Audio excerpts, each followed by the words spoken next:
저 같은 사람도 몇몇 사람을 통해서 저기 죽일 수 있으니까 조심하라는 얘기를 뭐 방검복을 입고 다녀라 이런 얘기들을 들었었는데 그랬어요? 사실 그냥 웃어 넘겼는데 예를 들면 어떤 시기였나요? 그때가 시기가? 그때가요 예. 총선 한 저기 2달쯤 앞두고 1월, 2월 그러니까 2024년. 네, 그러니까 맨 처음에 얘기를 들었던 건 지난번에 말씀드렸잖아요. 저 최은순 구속된 날 김건희 오빠가 아주 이를 뿌득뿌득 갈면서 다짐했다라는 얘기가 있었고 그러고 나서 몇 개월 있다가 한 1, 2월쯤에 외국에서 오신 분이 꼭 저를 만나야 된다고 해서 만났더니 자기가 한남동 공관에 가서 김건희를 만난 적이 있는데 그때 좌파들은 저것들은 우리가 이번에 하여튼 다 뿌리를 쓸어버릴 거라고 하면서 이렇게 얘기를 하는데 저하고 조국하고 뭐 이거는 처치를 해야 된다 뭐 이런 식의 얘기를 했다고 방검복을 입어야 된다. 그 얘기를 해서 그냥 외국에서 그냥 뭐 이렇게 너무 걱정이 많이 해주셔서 고맙다. 이분이 내 말을 가볍게 듣지 말고 필요하면 내가 사줄 수도 있으니까 꼭 입고 다녀라. 달리 들리네. 네, 그렇게 얘기를 했는데 이거 보고 나니까 진짜 살 떨리네요. 아니 이게 수사기관에서 이 정도 정황이면 이거는 사실 엄청나게 많은 혐의점이 있는 거 아닙니까? 당연하죠. 그렇잖아요. 그래서 기본이지 이거는. 전제를 보면 1년 전에 1차 테러를 실패했잖아요. 결과적으로. 그래놓고 이제 12.3 계엄 이후에 HID 요원들이 어디 있느냐를 가지고 말이 많았어요. 왜냐하면 12월 3일에 판교에 정보사령부 100여단 제가 전에 얘기했던 백산연구원이랑 그 정보사령부 본부가 있어요. 본부는 아니고 하여튼 그 100여단이라는 곳이 있는데 거기에 HID 요원 속초 부대나 이쪽 애들을 불러다가 대기를 시켰다고 알려졌어요. 여기까지. 예, 맞아요. 근데 알고 보니까 4,50명을 불렀다는데 100여단에서 대기한 HID 요원은 5명밖에 없었어요. 나머지는 다 현장으로 간 거예요. 그래갖고 그 이후에 뭐 청주공항 폭파 테러 여러 가지가 있었잖아요. 뭐 제보 들어오고. 그래가지고 이거 빨리 소집해자 그 임무 해제를 해달라고 그 사람들이 계속 그랬잖아요. 그러니까 저는 저게 말이 돼? 이게 계엄이 끝났는데 이랬는데 지금 생각해 보니까 그 HID 요원들 전직도 있겠고 현직도 있겠지만 실질적으로 그 명령 해제를 기다렸던 것 같더라고요. 그러니까 그 말씀이 그 말씀입니다. 지금 여러 요인들에 대한 테러와 암살을 지시를 받았을 것이다라고 보는 것이고. 무섭다고. 조심하세요. 그러니까 저는 요인이 이쪽으로 아니지. 왔을 수도 있죠. 그냥 미운 사람인 거고 요인들은. 근데 보면 당시에도 여러 가지로 보면 여론에 미친 영향이나 언론인으로 봤을 때는 김어준 체육 정도는 죽이고 싶었겠죠. 저는 귀여워서 빠졌다는 설이 지배적입니다. 그게 정설이에요. 체육은 귀여워서 빠졌다는 게 정설입니다. 체육은 끝났더라. 네, 체육까지는 건들지 마라. 체육을 말했는데 외국 교포분이라서 최강욱이라고 잘못 들었을 수도 있어요. 아니야. 그건 아니야. 사실 체육을 얘기한 건데. 근데 무서워. 진짜. 이거는 가볍게 볼 수가 없습니다. 이렇게 딱딱 드러나는 정황이 어디 있냐. 이거는 굉장히 심각하게 지금 들여다봐야 됩니다. 이 오광수 씨는 정말 심한데요. 제가 그러니까 최병모 변호사님 케이스 한번 얘기해 볼게요. 최병모 변호사님. 네, 이분이 아주 뭐 인격적으로도 그렇고 훌륭한 인권 변호사, 민변 회장도 하셨고 노무현 대통령이 후보 시절에 노사모란 게 있었잖아요. 노무현을 사랑하는 사람들 모임의 변호사 버전인 노변모 회장이었어요. 노무현을 사랑하는 변호사 모임 회장이셨거든요. 근데 이제 노무현 정권 들어선 다음에 정몽구 현대자동차 회장에 대한 수사가 진행될 때 오광수가 얘기한 것처럼 원어브 대문으로 이름만 올려달라. 정몽구 측에서. 네, 그랬죠. 그때 20억이었어요. 20억? 네. 그때 이름값. 근데 최 변호사님 어떻게 했냐면 안 하셨죠. 왜 안 했냐면 공인도 아니셨어요. 최병모 변호사가. 그렇잖아요. 그냥 변호사일 뿐인데 내가 노무현 대통령 됐으면 좋겠다고 움직인 일종의 NGO 같은 거잖아요. 팬클럽 회원. 거기에 있었는데 내가 어떻게 변호를 하냐라고 그랬어요. 공직자도 아니고 공인도 아닌 분이. 20년 전 일이에요. 20년 전 2004년인데 제 기억에는 그때 20억이면 지금 얼마일까 생각해 보면 좋겠고요. 그다음에 한학자가 현찰 동원력이 막강하잖아요. 막강하죠. 라스베가스 수백억 설도 있고 그러니까 오광수는 얼마에 넘어갔을까? 얼마에 자기를 팔았을까 하는 생각이 들어요. 그래서 화가 나. 점잖게 이제 화가 나요. 화가 나실 수밖에 없죠. 오광수의 임무에 대해서 통일교 내부 관계자가 이야기를 한 게 있는데요. 잠깐 좀 볼까요? 통일교 내부 관계자가 이렇게 얘기를 합니다. 오광수 전 수석은 오늘 그러니까 이제 엊그제나 어제인 것 같아요. 보니까 민중기 특검을 직접 만나러 갔다. 그리고 한학자 소환을 막는 것이 전관 변호사들의 임무로 한다. 그러니까 미션이 이렇게 뭐 정해졌다는 그런 얘기인 것 같습니다. 민중기 특검을 만나러 갔다. 네. 박주민 의원님 어떻게 네. 보고 계십니까? 사실 매우 부적절하죠. 그러니까 민정수석으로 거론이 됐었고 실질적으로 낙마하기 전까지는 그 역할을 일부 아니 취임까지 했어. 그러니까 했었죠. 5일간 했죠. 5일간이라서 저도 좀 그런데 그 사람이 어떻게 보면 이제 특검 수사를 무마하기 위해서 저런 역할을 들어간 한다는 거죠. 것 자체가 매우 부적절하고 만약에 본인을 임명했던 이재명 대통령님에 대한 조그만한 신이라도 있었으면 저런 행보는 못했을 텐데 네. 그거조차도 없었던 인물인가 이런 생각을 지금 하게 되는 거죠. 그러니까 공익적 마인드가 이렇게 없을 수가 있나 싶을 정도로 저는 이거 보고 진짜 너무 끔찍해가지고 그러니까 아니, 불쾌해갖고 그러니까 내가 진짜 변호인으로 임명되는 것도 그런데 찾아가가지고 예. 만나고 하는 것 이것도 사실은 자제돼야 되는 행동이거든요. 그렇죠. 근데 이것도 굉장히 문제가 되는 것 같고요. 아니 그러니까 예. 박주민 전 변호사, 뭐 의원님이나 우리 최강욱 변호사 이런 분들만 자꾸 보셔가지고 이분들이 기준인 것처럼 생각하는 분들이 많은데 실제로 변호사는 그냥 자영업이잖아요. 자기 먹고 사는 자영업, 건데 네. 그래도 금돈 있어야 되죠. 네. 왜냐하면 엊그제까지 공직자였잖아요. 그렇죠. 정권 초기에 민정수석이 얼마나 중요한 자리입니까? 그렇습니다. 우리가 제일 관심사였죠. 그럼요. 국민적 기대도 굉장히 모여져 있고 이런 사람이 와 얼마 됐다고 지금 석 달도 안 됐잖아요. 석 달도 안 되는데 이렇게 노골적으로 플레이를 하고 이해해 주십시오. 그게 오광수의 멘트였잖아요. 그렇습니다. 전 같은 옷인데도 이해를 못 하겠어요. 웃겼습니까? 갑자기. 우리 최강욱 변호사 어떻게 보십니까? 화가 나죠. 첫 번째는 왜 나한테 연락 안 했을까 이런 화가 나고 방송 좀 진지하게 하세요. 그리고 아까 우리 사전에 수임료 얼마 받았을까 우리끼리 예측하고 뭐 그랬잖아요. 그랬었죠, 네. 참, 역시 나는 간이 작구나. 여기서는 또요. 그 얘기 듣고 예. 보니까 아까 우리한테 공을 하나 이랬거든. 뺐네. 이거 아마 깜짝 놀랄 거 수임료 들으면 한 5억쯤 될 걸 이렇게 얘기했거든요. 최강욱 수준에서 최소 5억이라 그랬습니다. 최소 5억. 아 슬프네요. 근데 참 안타깝죠. 여러 가지로 있고 왜 이래야 됐을까? 왜 이렇게 살아야 할까? 근데 역으로 생각해 보면 저 통일교나 재벌이나 이런 것들 입장에서는 제대로 딱 공직을 하고 타겟팅한 거야. 네, 변호사라는 게 또 얼마나 우습게 보일까. 돈 주면 다 돼 애들은. 그게 더 슬프네요. 근데 저는 사실 통일교가 타겟팅을 정확하게 한 것 같아요. 네. 이거 오광수 전 민정수석도 그렇고 강찬우 전 수원지검장 네. 이분은 이재명 대통령 하나만 공직선거법 알고 둘은 모르는 거예요. 네, 재판 변호를 지금 맡았거든요. 이분 두 분들이 다 이재명 대통령의 사법연수원 동기들이거든요. 18기.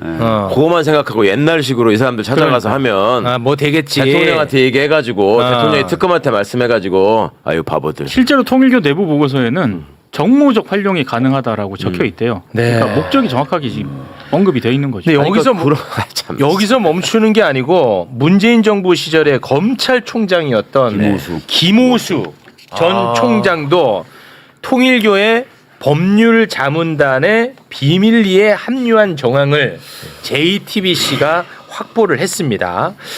자, 김오수 저자인데요. 네. 통일교 관계자가 JTBC에 이제 제보를 한 거야. 근데 통일교 법무 보고라는 게 있나 봐.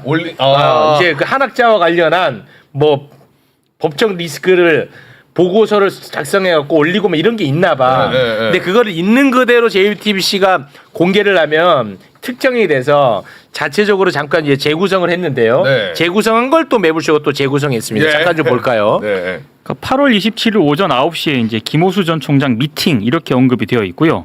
정원주 통일교 부원장 관련해 가지고 한학자 비서실장인데 네. 정원주 부원장이 한학자 총재로 가는 길을 잘 막았다. 와. 특검이 구속영장을 청구한다는 것은 사실상 블러핑이다. 이게 무슨 얘기냐면 당시 정원주 부원장이 특검에 2차례 소환돼 가지고 조사를 받았어요. 받았어. 그 받고 나서 이제 김오수 전 총장이 이런 자문을 해준 그걸 아마 정리를 한 것으로 내가 봐요. 내용을 파악해 들어보니 그렇죠. 이랬다고 합디다. 네.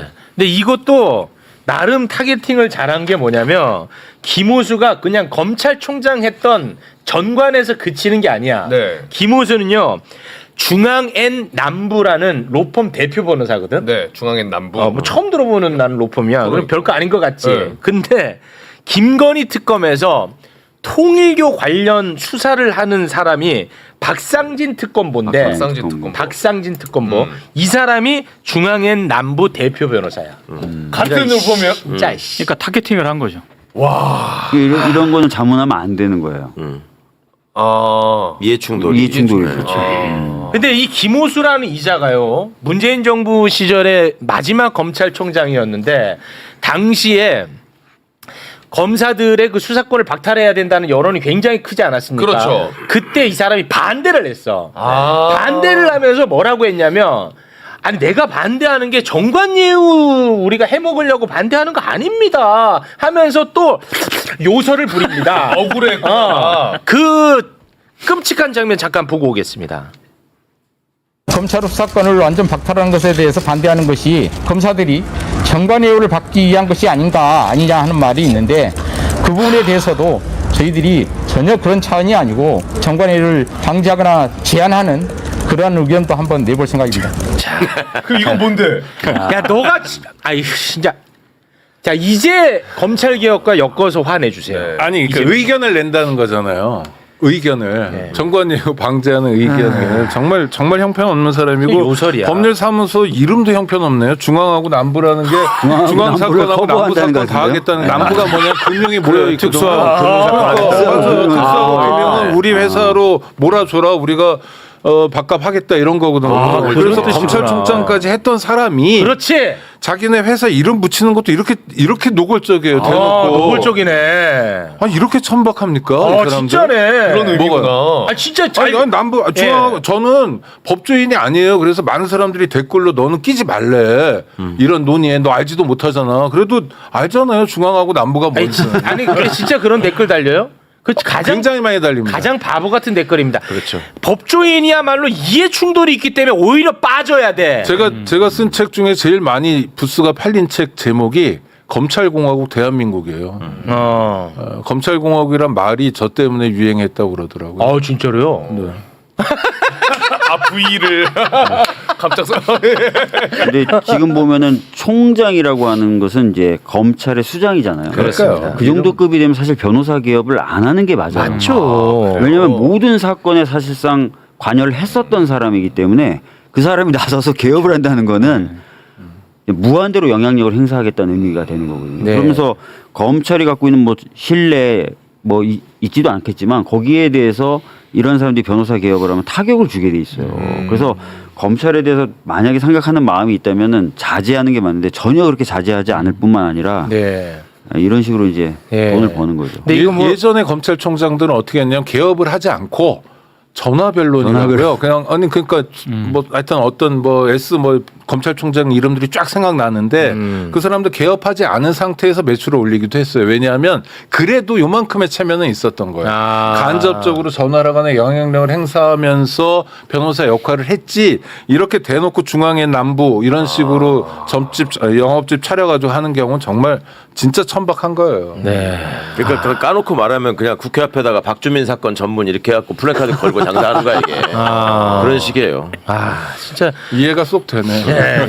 근데 지금도 형사부하고 특수부는 다르다라는 논리로 자꾸만 보안 수사권을 줘야 된다고 얘기를 합니다. 근데 그 전제 자체가 검찰 엘리트 마인드입니다. 맞아요. 경찰은 누가 감시 안 하면 일을 절대 못하는 존재들이고 검사들은 뭐든지 다 잘할 수 있는 존재라는 게 이미 깔려 있는 얘기야. 전제 자체가. 거기 더하기 검찰은 나쁜 짓을 안 하고 경찰은 나쁜 짓을 하는 존재고. 예. 근데 검찰도 나름대로 지금은 검찰 나쁘다는 건 우리가 다 통용되니까 그렇게 말 그 말을 못하니까 안 해. 예. 형사부는 그래도 건강하다. 특수부만 안 좋다라고 이야기를 하고 있는데 그게 말이 됩니까? 말이 됩니까? 이게 역사적인 맥락을 좀만 제가 말씀드리자면 특수부가 말입니다. 특수부가 이게 줄임말이거든요. 네. 원래 특수부라는 게 원 명칭은 특별수사부예요. 네. 특별수사부가 왜 특별수사부냐면 원래는 검찰에는 형사부만 있었어요. 형사부하고 저기 이제 독재가 바로 해가지고 시국사건이 많아졌을 때 공안부가 생겼고요. 공안부.